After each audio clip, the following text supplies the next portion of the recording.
This is the Horse Radio Network. This is episode 460 of the Stable Scoop Show. Please support our sponsors as they make this show possible.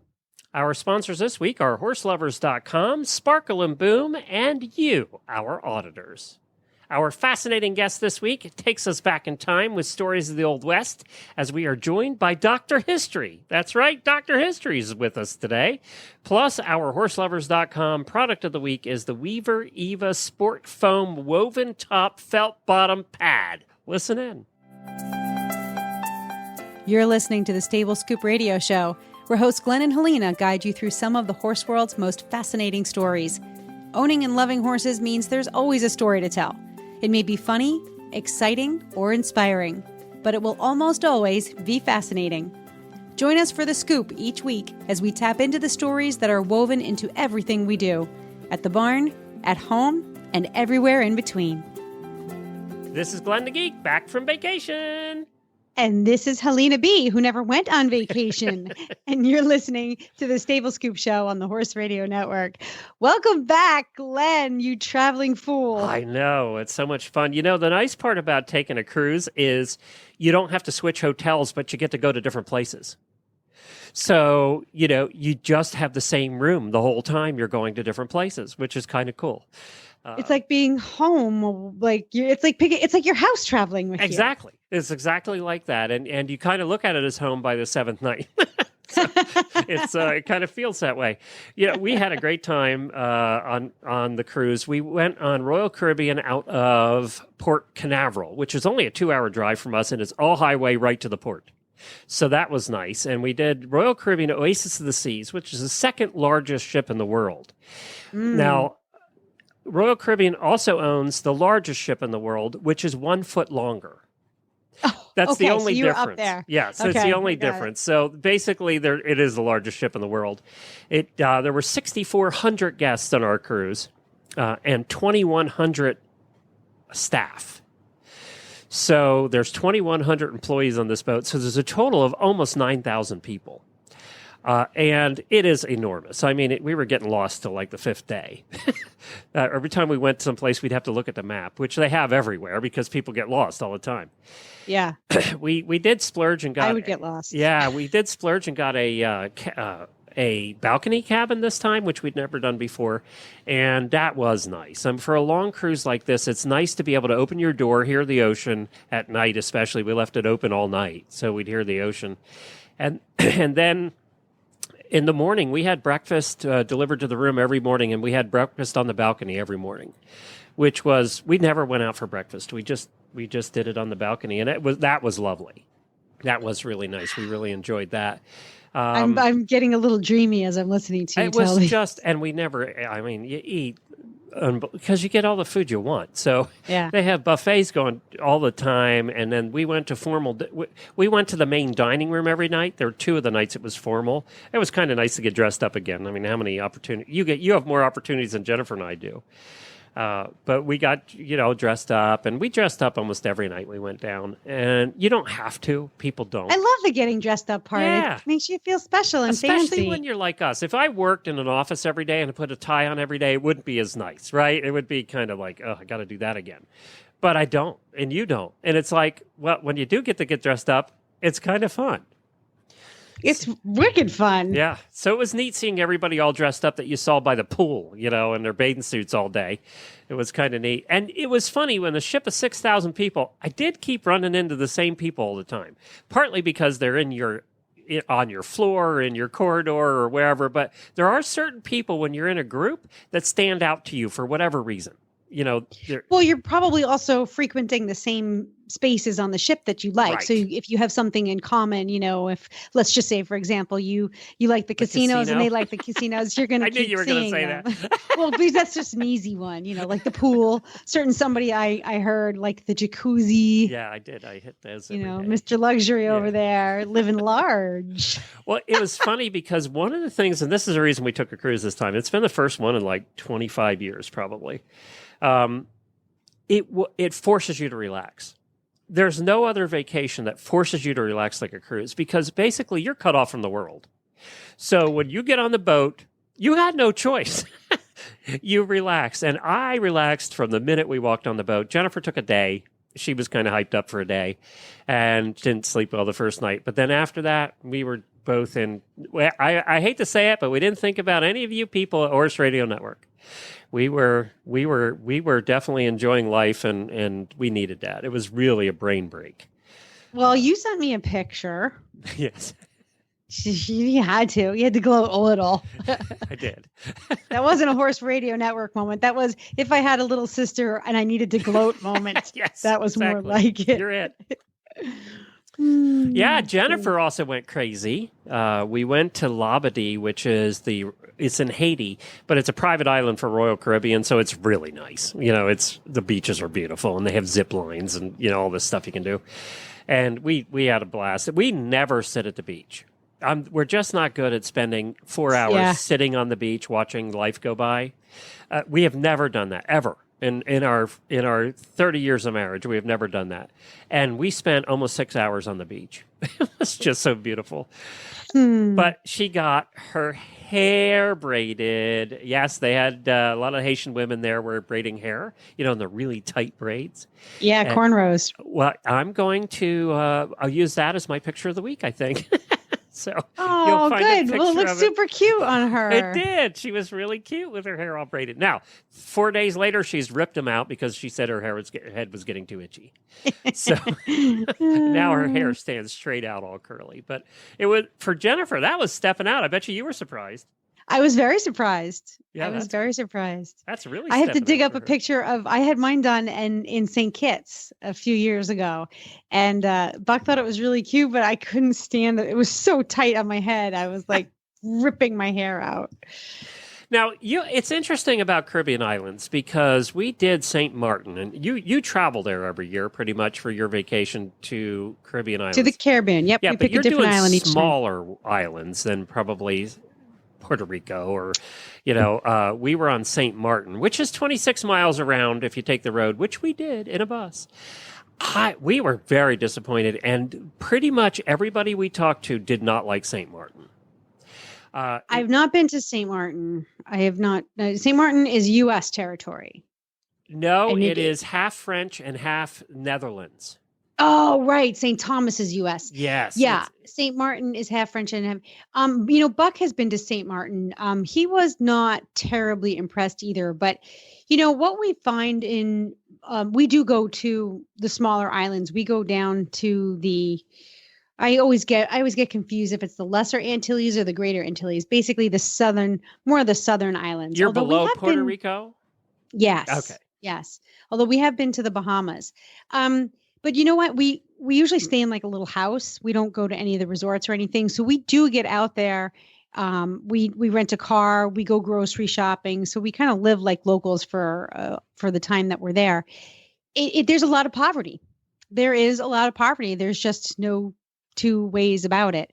And when you go off the beaten path, when you're visiting some of these islands, you're going to see that poverty. It's just that's how it is. That's how it goes.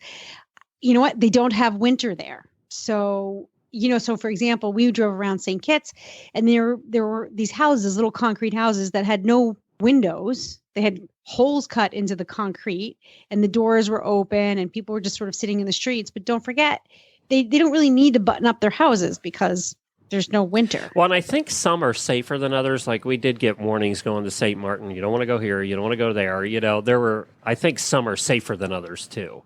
Agreed. Yeah. Agreed. And it also depends on, who the governing, what the governing organization is. So we find that those that are British aligned or British governed islands tend to be more like Great Britain, But then St. Kitts, which had its own government, was wonderful. I don't know. Yeah, it depends on the island, I think.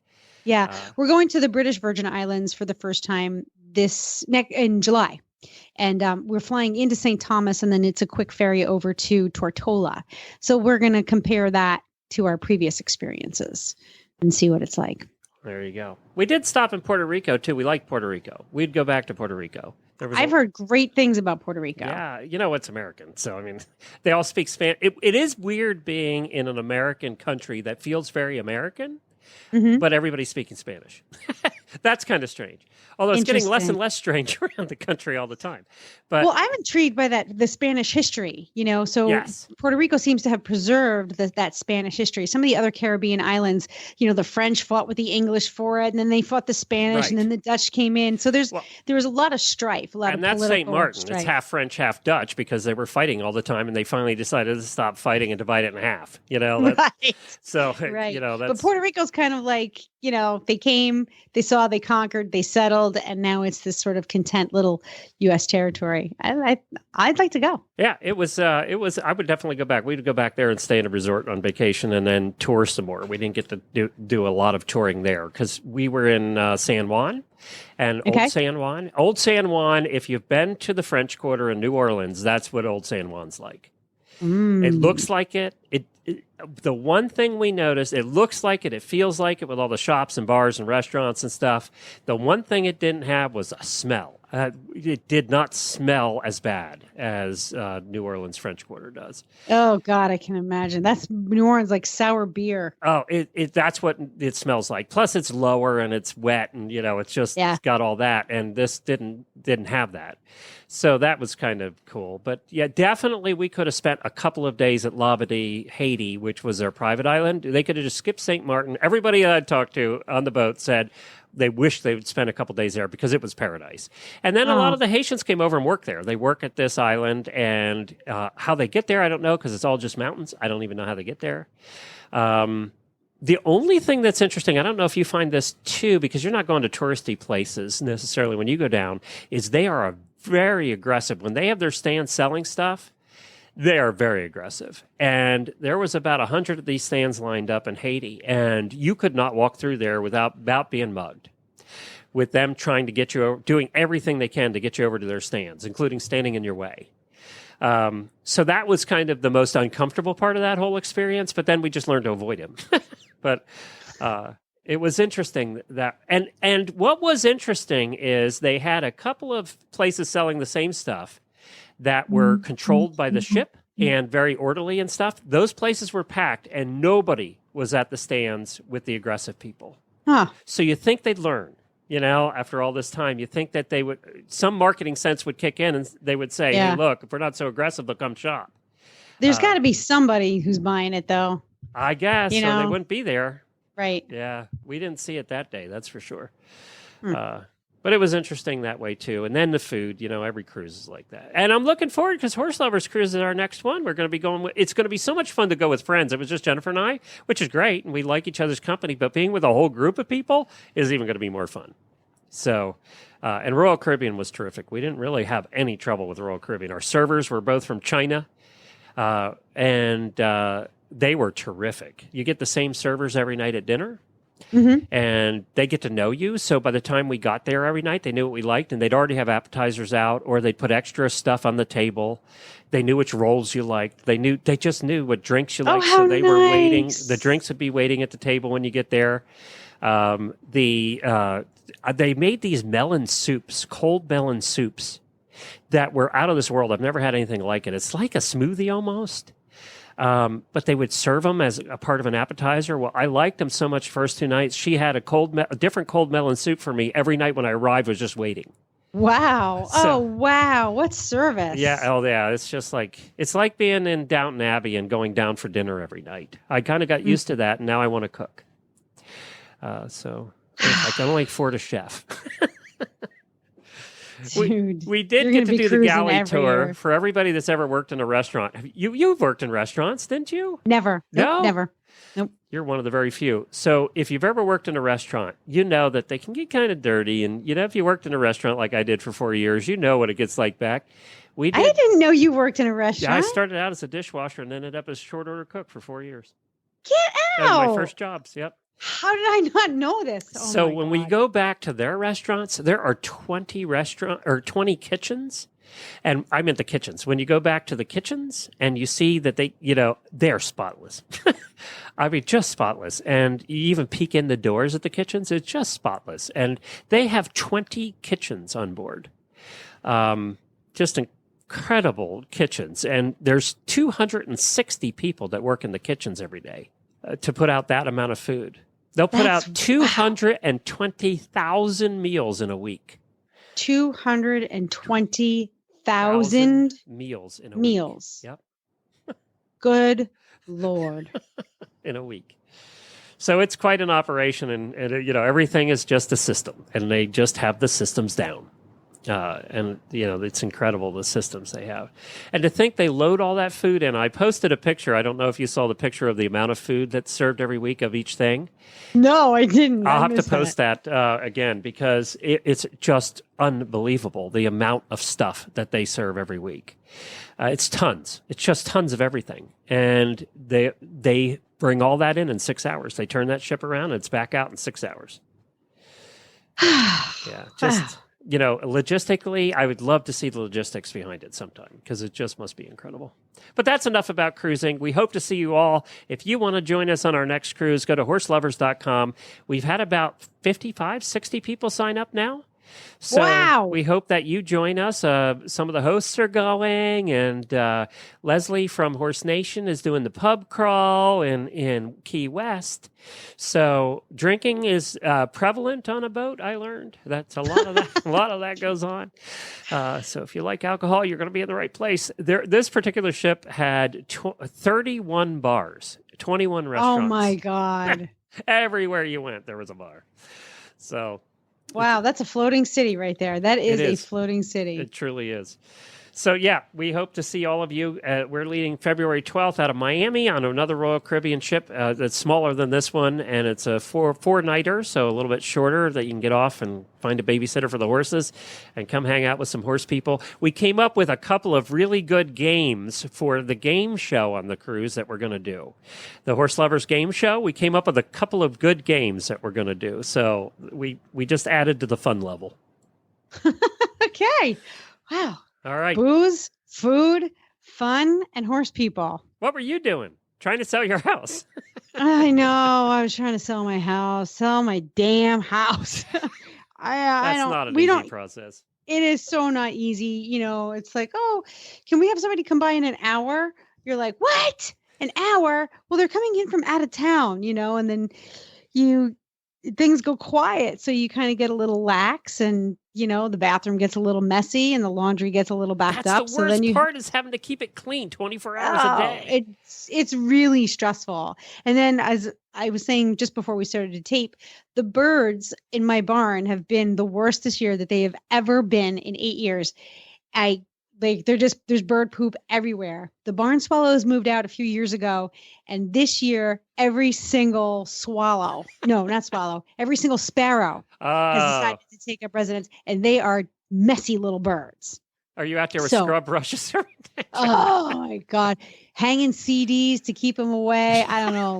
I got to get an air horn, something. So it's really, it's hard to, and I have a teenager. Thankfully, my husband is a dreamboat. In fact, he cleaned most of the house yesterday for us. What a love bug he is. But, so that freed me up to go and take care of the barn, because my tack room is a mess. It's just, it's a hell show. So, and then they're like, oh, do you mind if the potential, the real estate agent calls them, quote unquote, hopeful buyers. Everybody's a hopeful buyer, right? We're showing a hopeful buyer today. And I'm like, my little Italian temper is swearing under my breath with the hopeful buyer bull marquee. So they're like, do you mind if the hopeful buyer leaves their car at your house so their real estate agent can take them around town and show them other properties? No, I'm not okay. You have to buy this one. You idiot. So how do I actually respond? I say, I'm not really a fan of that plan. That's the nice way. The real way, involves a lot of bleepity bleep, bleep, bleep, bleep, and more bleep. Jeez. And then it's bittersweet, because, you don't really want to sell. You want to live in your house forever. I mean, it's just, we were the same way when we sold our big farm. It was the same thing. It's just bittersweet. It's okay. I mean, we don't mind leaving as long as we get, if we get a fair price for the house, we hope that we can find something. Really all we're looking for is about 3 acres so we can keep the horses on it. But it's really hard because inventory is practically non-existent here. And land is very rare, very scarce in the Northeast. So it's expensive, and we don't have $1 million budget. We have a very modest budget and we're looking for a needle in a haystack. So can we leave this? The needle will fall into your lap. Exactly. The universe will take care of us. We can't get crazy about it. But anyway, so we're good. It's just a little stressful. Well, if you want to help Helena out, she has a company called Sparkle and Boom. Perfect transition. Thank you, Helena. She has a company called Sparkle and Boom. We're going to hear a little bit about that. And then we're coming to our fascinating guest for this week. His name is Dr. History. His actual name is Ken Turner. And we're going to learn more about him and what he does in just a few minutes. Well, hi, Dr. Ken Turner, Dr. History. Welcome to the show. Thank you very much for the invitation. I appreciate your interest in what I do. Well, you know what? It's always fun to talk to another podcaster, especially one that's been around doing it for as long as you have. Now, let's first talk a little bit about you. It says you're a doctor. What are you a doctor of? Well, I'm a chiropractor. I retired 3 years ago and just been able to travel and see my kids and grandkids. And so just enjoying retirement, really.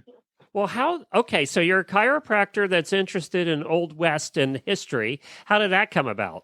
Well, I've always enjoyed history, especially the old cowboys and Indians, and it's just been a fun thing. But right here where I live in southern Idaho, we have, in fact, in my backyard, behind my house, I have a pasture that the Oregon Trail went through.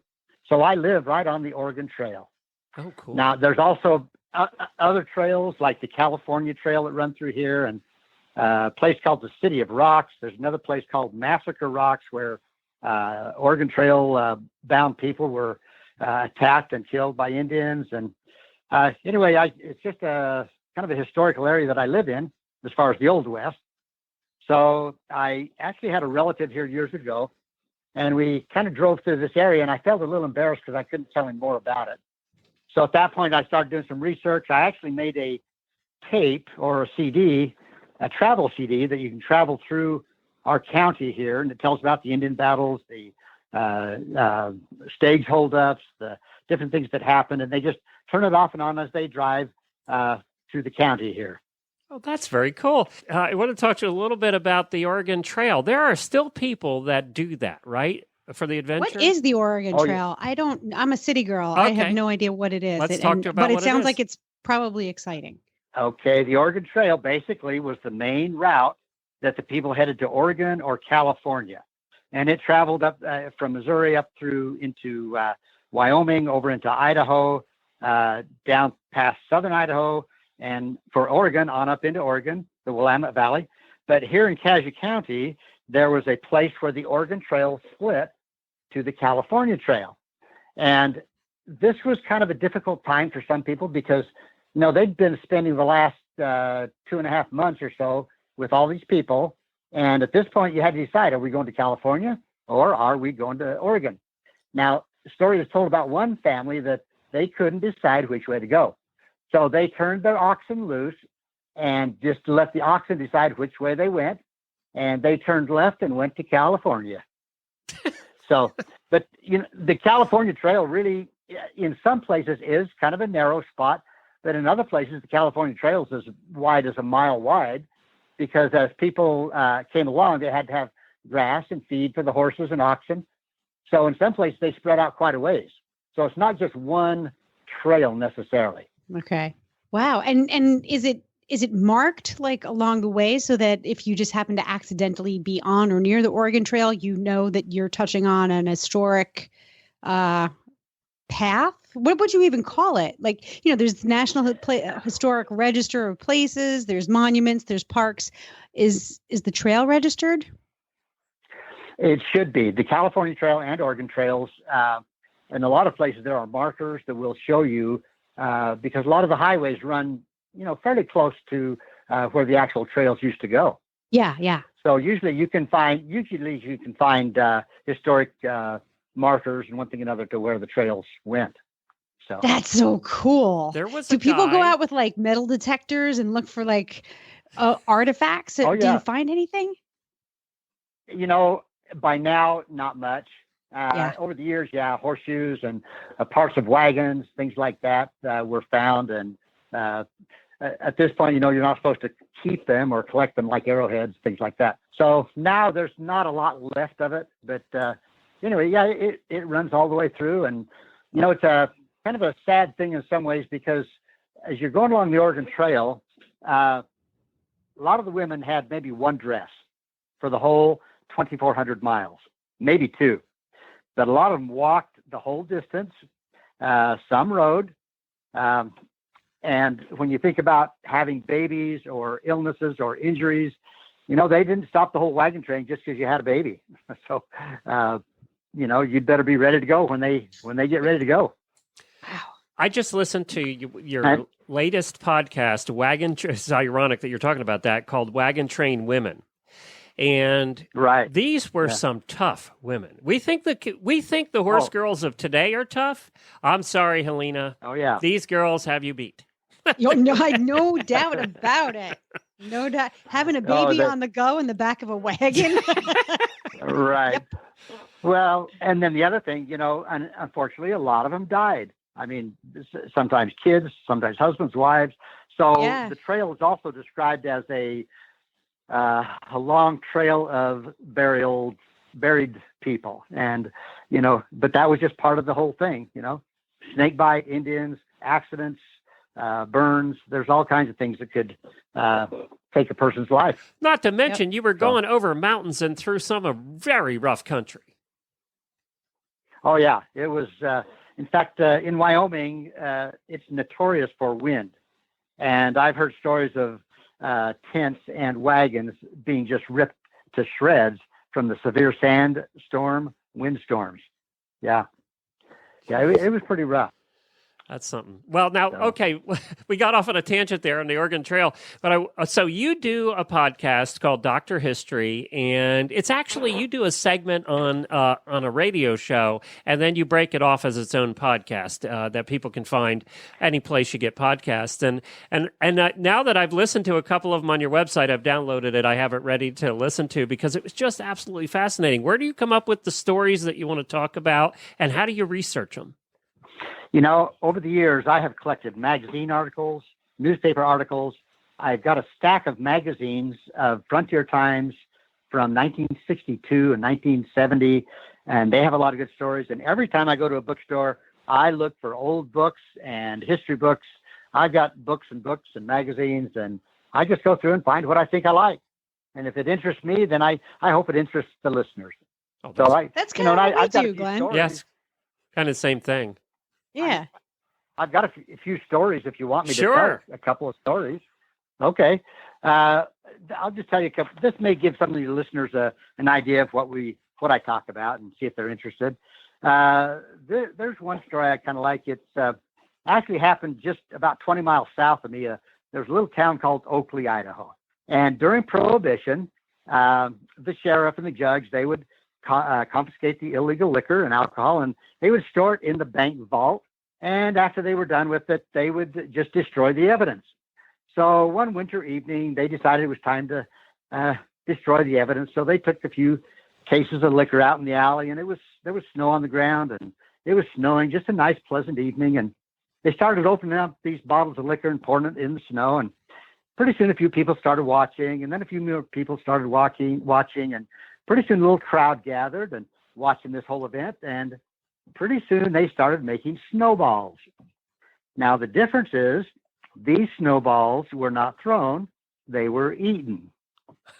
This is the original snow cone. And so, a note says that a good time was had by all. I bet. That's, yeah. So that's just kind of a sample of some of the stories that I tell on the podcast. The Tevis Cup was taken after. Was that a Pony Express route? That was a route of some sort back in the Old West too. Which one? I didn't hear that. The Tevis Cup, the endurance ride. Oh, okay. That's, Yeah, I'm not really familiar with that. yeah, that was one that was was taken at that time too. Now you cover everything from outlaws to bank robbers to stagecoaches. I mean, a little bit of everything. I actually went back and listened to a little bit about, you have Custer's First Stand, you have cattle drives in there, and I listened a little bit about cattle drives and what they were like. This is all the time that you can't even imagine what it was like to live back then. I can't imagine what it was like to live back then not having a shower. That's the part.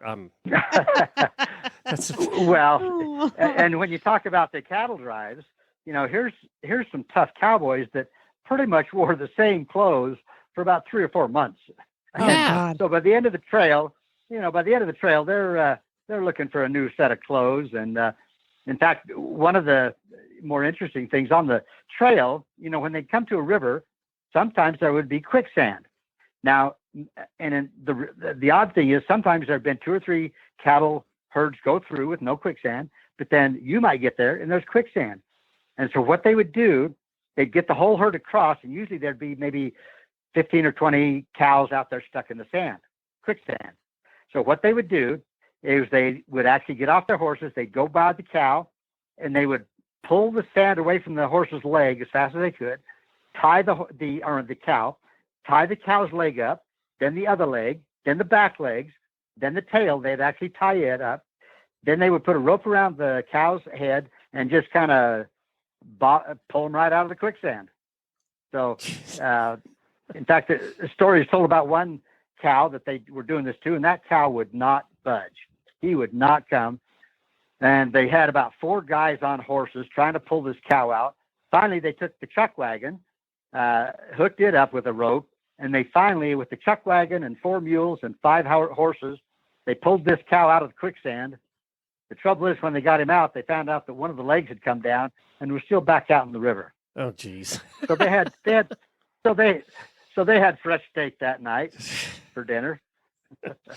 The one story you did a long time ago, this is back in 2014, about Wyatt Earp, and everybody kind of knows the story of the gunfight at the OK Corral, but that was kind of the story of the rest of the story of Wyatt Earp and what happened to him after. Right. In his later years and his business ventures that went south, and he was kind of a sad case the whole time. He really was. And you look at, there's always, the thing I found with history is there are always stories that people will question. In fact, there's a story I tell about what is called the Alamo Creek Massacre. Now, that just happened about 15 miles from where I live. And there was a wagon train of about 300 people, 50 wagons, that were attacked, and many of them killed. And yet there wasn't hardly anything written about it in the newspapers. And so I've had people say, no, that never happened. And yet I've talked to enough people and read enough things that I believe that it did happen. Unfortunately, we rely on other people's knowledge of a story.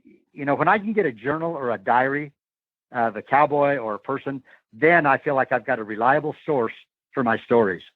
Yeah, that's the hardest part, too, because a lot of this wasn't written down, especially in the West. So it is just become folklore after all these years. It's finding the truth about it all that's the hardest part. Right. And I've got another little story if you'd like to hear it. Sure. There's a story about a little cowboy by the name of Little Joe. And this was in 1863, and this is over here in Idaho. And Little Joe was kind of a strange guy, kind of odd, kind of had a high-pitched voice. But Little Joe was a good cowboy with a rifle, a lariat, 6-shooter, and he actually tried placer mining, but he gave up and decided to do a little ranching and homestead, had a few chickens and pigs and some cattle. But Little Joe didn't hang around with the saloon crowd and kind of avoided social activities. But Little Joe did a lot of reading by lantern light, and he didn't care too much for his personal appearance. Clothes were usually too big. His boots didn't fit all that good. But Little Joe was a hard worker, and he took on any and all jobs. He wrangled sheep, he drove cattle, broke horses, actually served on a jury. Well, winter of 1903 was a severe winter. It came early, record low temperatures. Some cattle actually froze while standing. And I've actually heard stories of cowboys on horses where the horse actually froze to death while they were sitting on the horse. Oh, God. But anyway, yeah. So anyway, it was December, and little Joe thought, well, he's going to move his cattle up to the Boise area. It could be a little warmer up there. Well, on his way, he got pneumonia, and little Joe died. So some of his friends, cowboys, went ahead and took his cattle up to Boise. And, back then they didn't have any funeral parlors. So a group of the cowboys began to prepare the body for burial. And that's when they discovered that little Joe was Johanna Monahan. Wow. So you see, Little the old, Joe. yeah, and there's a couple of other stories about women who everybody thought was a man. But, if you wanted to be a cowboy or something in the Old West and you were a woman, that was about the only way you could do it, is just to pretend like you were one. There's movies of there's movies of that. What's they're good. It just makes us appreciate when you hear the stories of how hard things were and how tragic a lot of it was. It just makes you appreciate what we have today. Even really though we does. have all the problems that we do today and all that crap, I still take a shower every day, and I can eat. Right. Yeah. Well, when you talk about hard things, there's a story about a guy who was kind of a horse thief, and there was a wagon going through with one family. They had 4 horses, and not a wagon train. And this horse thief during the night went out and stole these people's horses. And so here they are, stranded, no horses, couldn't move. And the guy went by 2 or 3 days later, and they were still sitting there. And in fact, the guy says, "I'll pay you if you'll go find who stole my horses." So he went and stole the horses back to the guy that he had sold them to, went back to the immigrant and sold them back to him. Anyway, he felt sorry for the immigrants, anyway, basically got the horses back to him after a little price. Yeah, for a little profit. Yeah, I mean, everybody's got to make a little money, And actually, there's another guy. His name was Soapy Smith. Now, Soapy Smith got that name because he would take bars of soap and wrap them, and he'd have a little crowd around him, and he'd put $10 and $50 and $100 bills supposedly in the wrapper. Okay, and then he would sell the soap for $5 a bar. Of course, what they didn't know is he didn't put any money in any of the bars, except for one, which happened to be one of his partners, who was in the crowd, and he'd say, "Oh, look, I got $100." And of course, nobody else did. But anyway, that was one of his scams. But then he went up to Skagway, Alaska, and there he continued his profession of dishonesty. And he actually set up a telegraph office. And, all these miners that were there wanted to send news home to their family. And so they had this telegraph office, and people lined up and they had one of those little telegraph keys that they'd click. And there was a wire that went out from the telegraph shack out into the forest. But what the miners didn't realize is that telegraph wire only went out about 300 or 400 yards. So Soapy Smith got a little money on that deal too. He was telegraphing to nobody. Right. Kind of like us when we first started. Yeah, it's kind of like when we started shows, right? When we started our shows, we were talking to nobody. Yeah. Nothing's changed. Yeah. Yeah. All right. Well, that's great. It's just, I want to tell everybody they can find it at dr-history.com is the website, dr-history.com. And tell everybody what radio show you're on and when that is. I'm on 12:30 a.m. In Burley, Idaho, 10:06 on Tuesday mornings.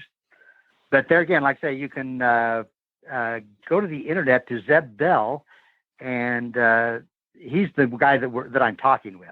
Right. He's a rodeo announcer and radio personality. He sounds like a rodeo announcer. He has a great voice. Yeah. Oh yeah, he was great. But and on iTunes, if you just type in drhistory.com or even Podcasting the Old West, I usually come up right in there. And you're more than welcome to listen to stories. I've got about 160 on there right now, and add another one every week. Well, we appreciate you joining us, Dr. History, and you can find it on all your podcast players. Just search for Dr. History. That's how I found it. It came right up. We appreciate you being on, and keep on telling the stories. Okay, I appreciate it. I'm glad to know about your site there, too. I've been looking at that as well. All right, great. Thank you very much. You bet. Thank you.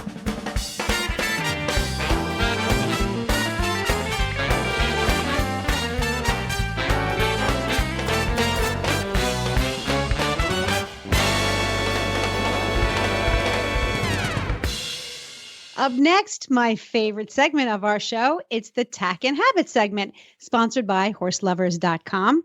And this week, we have a product that's reviewed by listener Laura Berry. She's going to tell us all about the Weaver Eva Sport foam woven top felt bottom pad. What, Glenn? How do we keep getting these names? These word salad products. This better be a good one because it took me like 20 minutes to get that name out. Hi, Laura. Hi, how are you today? I'm great. You know, I don't ride Western, but looking at a picture of this saddle pad makes me want to go get a Western saddle.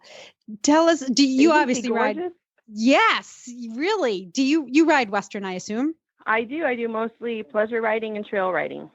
So were you excited when you had the opportunity to review this product? Oh, yes. I've been looking for a product like this for a while. I had never had one in my price range, so to win one was very exciting. Wow. And it is pretty. So see, I say it's pretty because I don't know what I'm looking at, but tell us about the pad, what you liked about it, what could be improved, Sure. and how you used it. I'll tell you all about it here. I'm actually in between horses right now, so I haven't actually used it on a horse. However, because I have done my research on these pads and I have used pads like them in the past, I can already tell you how it's going to perform on my horse. It's got a wonderful thick pad. It's called the Eva Sport Foam Technology. So it's got that nice wool top of, any pattern in the Navajo or Aztec patterns or whatever everyone calls them. And then underneath that is the sport foam, and that kind of helps get the moisture out of the pad easier and provides more airflow. Then it has that nice wool felt pad on the bottom. And it's actually so nice. You can use this just by itself. You don't need to have another felt pad underneath it. But I think because it's so pretty, I would put one underneath it. That way I could make it last a little longer. But it seems to be well made, well constructed. It's got those leather side pieces so your saddle doesn't wear the top pad down. But it looks really comfortable. It's definitely thick enough to have with a no pad underneath if you have a light rider and a smaller saddle. And now, which color did you get? Gosh, they sent me one. It's mostly tan, but it has blue and red accents. Okay. Can you make that work? Like, I know that you guys like to match stuff up. I wish this is why the other reason why I wish I rode Western. I could get all matchy. Yeah. So my last horse's main color that I used for him was black. So that would be all the color of everything I have. So it automatically matches everything. That's pretty smart. It's a neutral. Okay. And what do you think about the price point? I think the price point is definitely comparable. If you were going to buy these pads separate, it would run you a lot higher than that. So like, would you school in this kind of pad or would you save it just for showing? How quickly would this thing wear down? Oh gosh, you could definitely use this for showing. It looks like it would hold up because the colors are more neutral on it. You're not going to get a lot of dirt that shows up on it. I'm going to use it mostly for just trail riding so I can look fancy prancing around the desert. Yes, ma'am. Because everybody needs to look fancy prancing around the desert. Love our listeners. It is New Zealand wool, and Weaver just makes stuff well.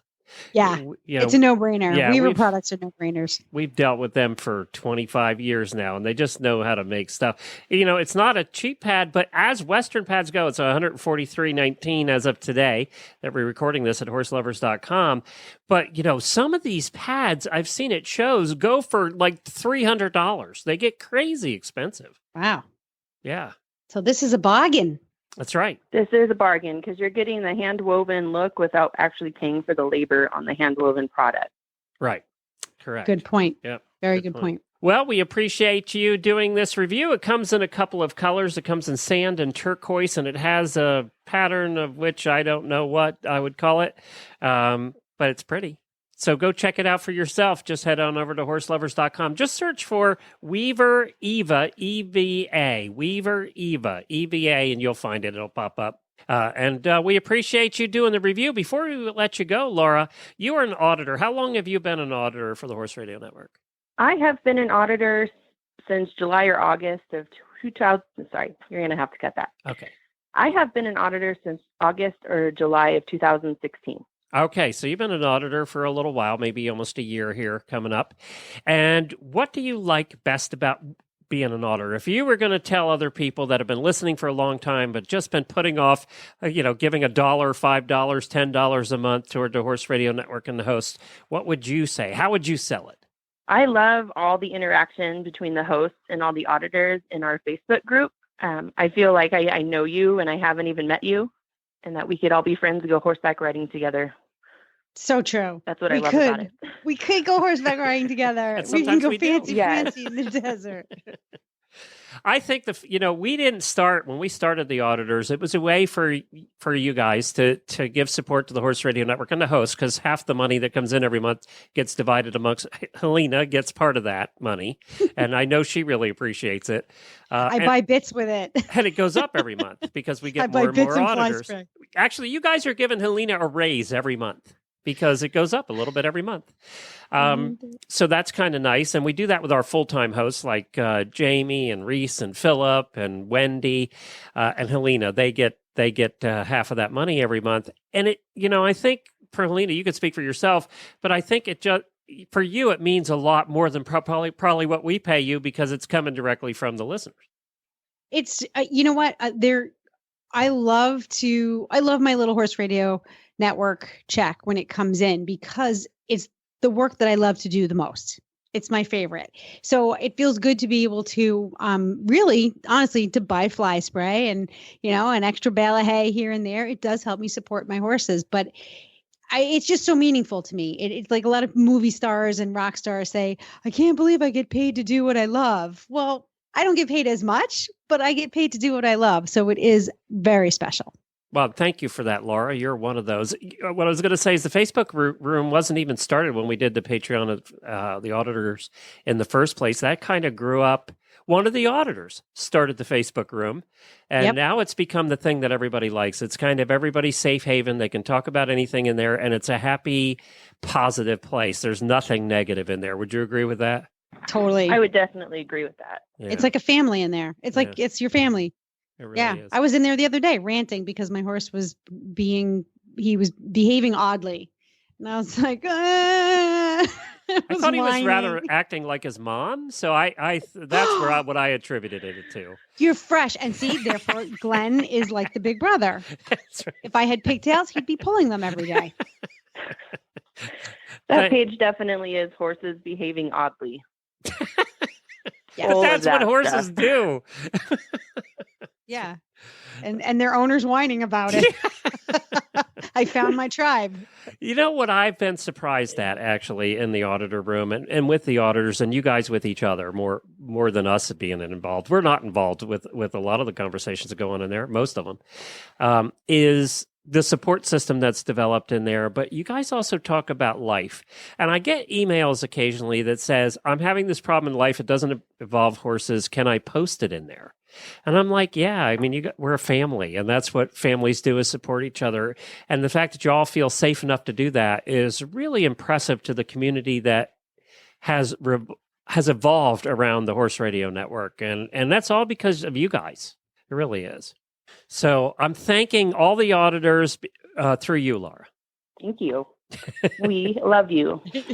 Well, if you want to become an auditor, just head on over to stablescoop.com or horseradionetwork.com. There's a banner on there to become an auditor. Click on that. It'll take you to a website called Patreon, which is the one who processes everything for us. We wouldn't be able to process 250 small payments ourselves. It just wouldn't be possible. So they do that. You can do anywhere from $1 to $25 a month. And we have a lot of people that do $25 a month.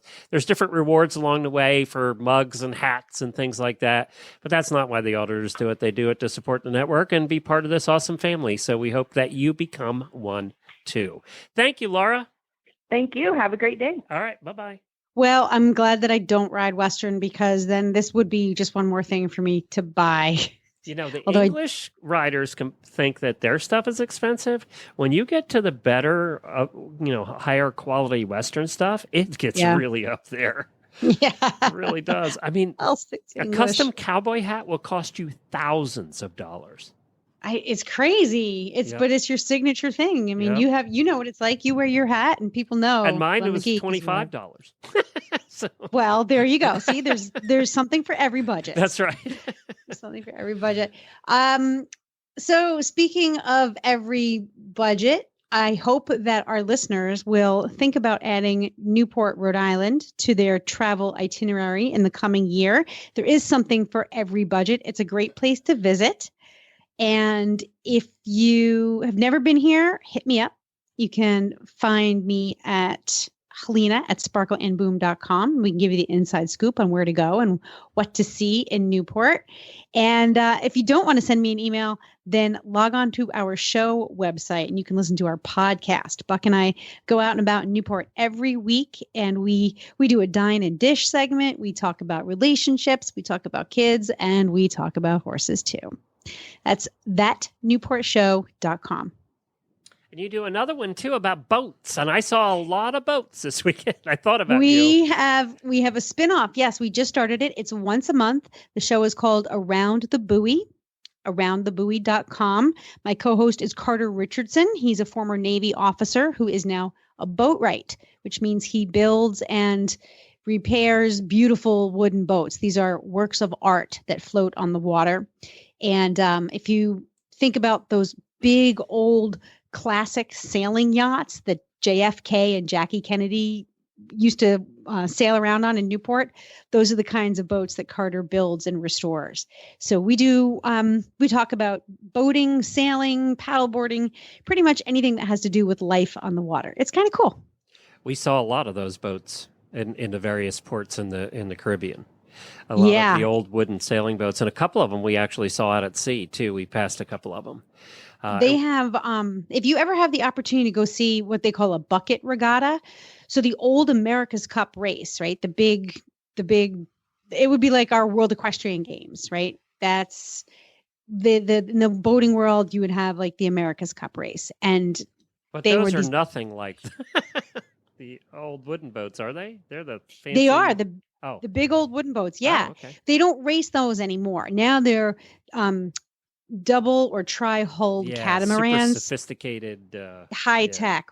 So what they did was the old, I think I may be wrong, so there could be boaties out there who can correct me, but I think the old America's Cup sailing boats, they were 12 meters long and larger, and they're J class, I think they're called, and a bunch of people who own these boats get together and they race them every year, and they're called regattas. And they do one down in St. Bart's. They do one here in Newport. It's called the Candy Store Cup. It is so freaking cool. These things, the J-class boats are like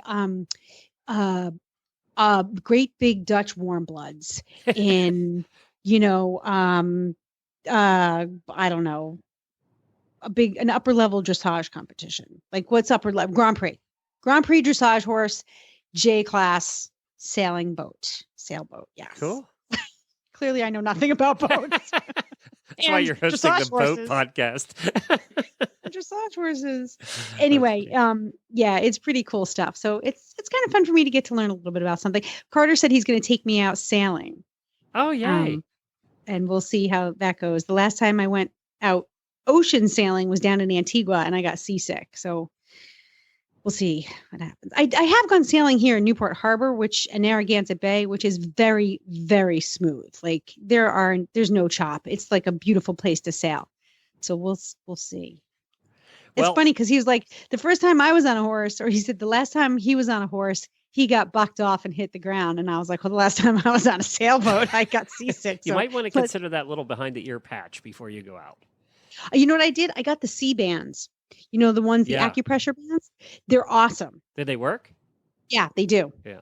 We saw a lot of people on the cruise with the little patch behind the ear, which is like the Dramamine, only it comes in through the patch.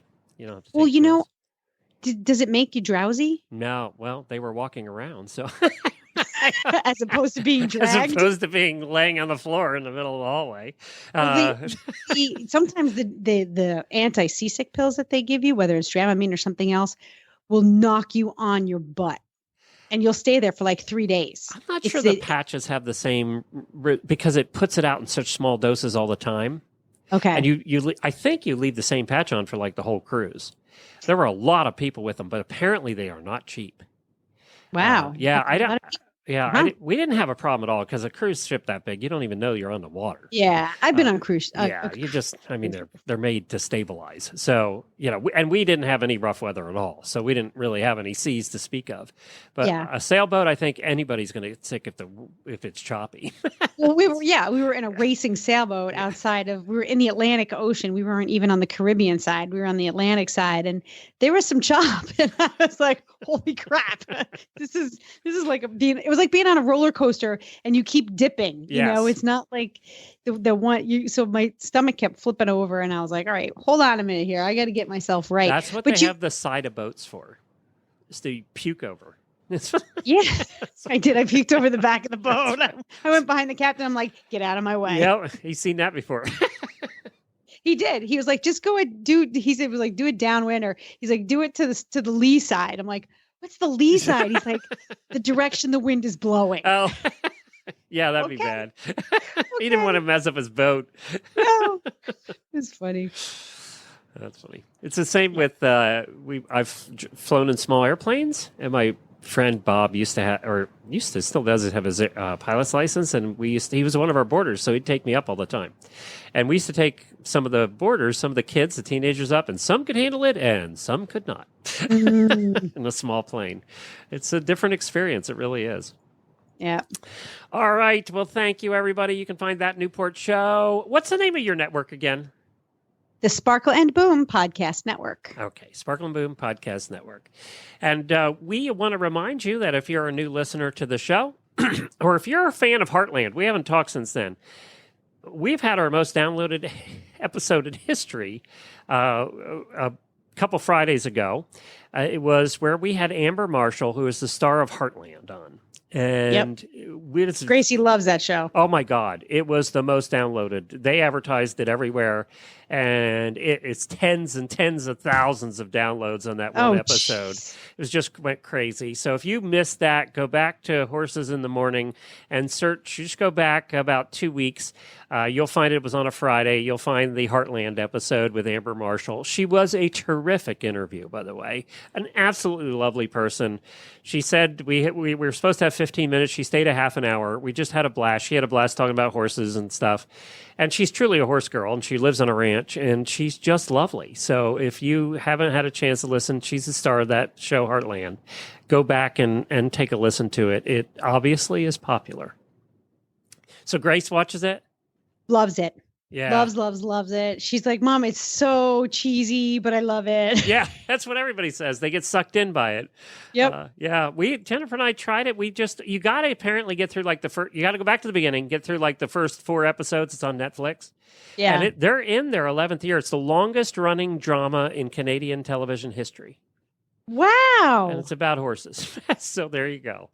The Canadians, man, they're doing everything right these days. So we were able to get the star on, which thanks to Denise, our guest booker. Good job, Denise. And it was a fun interview. I enjoyed it immensely, and apparently a lot of other people did too. So Grace should go back and listen to that one. I think she'd like it. Because she'd get to hear the real life of Amber Marshall, the star of the show. Cool. That's it. Thank you, everybody. Thank you, everybody. There will be more next week. Until then, happy scooping.